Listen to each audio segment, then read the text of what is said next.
Hi everyone, good morning, welcome to Bapi Babli channel. তো আশা করছি সবাই ভালো আছেন, সুস্থ আছেন, আর আমিও ভালো আছি। তো এই যে দেখুন, সকাল সকাল কত বৃষ্টি। 1 মাস হলো এখানে বৃষ্টি হচ্ছে মানে রোজই বৃষ্টি। এমন দিয়ে মানে আমি বাপের বাড়ির থেকে আসার থেকে এখন 1 সপ্তাহের মধ্যে বোধহয় 2বার কি 3বার খানি রোদ্দুরি হয়েছিল। তারপরের থেকে যে বৃষ্টি শুরু হয়েছে, 1 মাস কি 1.5 মাস হতে গেল বৃষ্টি হয়ে যাচ্ছে। রোদ্দুর যে আমরা কবে থেকে দেখি না তার ঠিক নেই। আর এই যে দেখুন কত জোরে বৃষ্টি হচ্ছে, হালকা হালকা রাত দিন 24 ঘন্টা বৃষ্টি হতেই আছে। যদি মাঝে একটু 2-4 মিনিটের জন্য ছাড়ছে, তারপরে আবার বৃষ্টি হচ্ছে। আর এই যে আম গাছটা দেখতে পাচ্ছেন এখানে, এই যে আম গাছটার মধ্যে একটা পাখি বাসা করেছে। তো দেখেই বৃষ্টিতে সত্যি কষ্ট লাগছে, ওরা কত কষ্ট করে আছে। তো দেখুন কিছুদিন হলো এই পাখিটা বাসা করেছে, বৃষ্টির মধ্যে ওখানে বসে আছে। বৃষ্টি হয়েই যাচ্ছে অবশ্য। ওর বাসাতে এমন করে মানে বাসাটা বানিয়েছে যে মানে জলই পড়ছে না ওখানে। তো এই যে কত কষ্ট করে না ওরা থাকে। আর জোজো কিন্তু এই বাসাটাতে হাত দেবে না, কি দূরের থেকে দেখবে, গ্রিলের ওপরে উঠে দাঁড়িয়ে দেখবে, আর আম গাছটাকে ধরে কিন্তু তার টানলেই কিন্তু বাসাটা কাছে চলে আসবে। তাও করে না। ও বলে কি, মামা এখানে আমি যদি ওদের বাসাটা ভেঙে দেবো, আমরা তো ঘরে থাকি, ওরা কোথায় থাকবে বলো।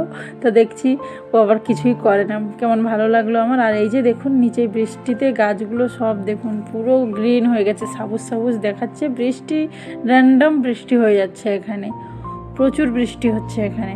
তো এবার আমি যাব জোজোকে নিয়ে আসতে। জোজো স্কুলে আছে। তো এই আমি বেরিয়ে এসেছি, যাই জোজোকে নিয়ে আসি। চারিদিকে বৃষ্টির আবহাওয়া পুরো। এর মধ্যে খালি কি খেতে ইচ্ছে করে জানেন তো? ইলিশ মাছ। বাবার ইলিশ মাছ যে কবে খাবো কি। এখানে তো আবার মাছই মেলে না। কবে রবিবার আবার বুধবার, এই 2 দিনই মাছই বসে। তো আবার সেখানে 2 কি 3টে দোকান বসে। তারপরে আমাদের পাশে না, এখান থেকে একটু দূরে যেতে হয়। ওটা ভাগ্যের ওপরে ডিপেন্ড করে। আর জানি না ইলিশ মাছ এবছর খেতে পারবো কি না।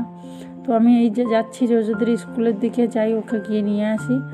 ওকে নিয়ে আসার পরে আজকে ভাবছি একটু রান্না করব না, আজকে একটু বাইরে খেতে যাব। তো যাই জোজোটাকে আগে নিয়ে আসি। একটু বৃষ্টিটাও কমে কমে এসেছে। তো তারপরে আমরা বেরিয়ে এসেছি, একটু আজকে বাইরে খাওয়া দাওয়া হবে। আর এখানে ননভেজ পাওয়া তো মুশকিল। আর পাওয়া যায় না কেন, পাওয়া যায় কিন্তু খুবই কম পাওয়া যায়। তো আজকে অবশ্য আমরা ননভেজ খাবো না, তো আজকে আমাদের ভেজই হবে। তো আমরা বেরিয়ে এসেছি, একটু বাইরে বেরিয়ে এসেছি, এখান থেকে যাচ্ছি একটু খেতে। ওখানে ভেজই খাওয়া হয়। এখানকার খাওয়া তো আমাকে অত পছন্দ হয় না, কারণ এখানে নিজের ইচ্ছে মতো খাওয়া আমি পাই না এখানে। তো যাই হোক ভাই, যে দেশে আছি সেই ফল খাই, তো সেই ধরনের একটা কথা। তো এখানে এসেছি যখন, এইভাবেই খেতে হবে আমাদের।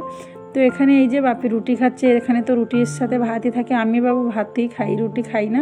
তো একটা রুটি মোটামুটি নিয়েছি। তো এখানে ছিল বেসন পাতুরি, ডাল, বরবটির তরকারি, দই ছিল তার সাথে, আর রুটি ভাত। তো চলুন বন্ধুরা, আজকের ভিডিওটি এখানেই শেষ করছি।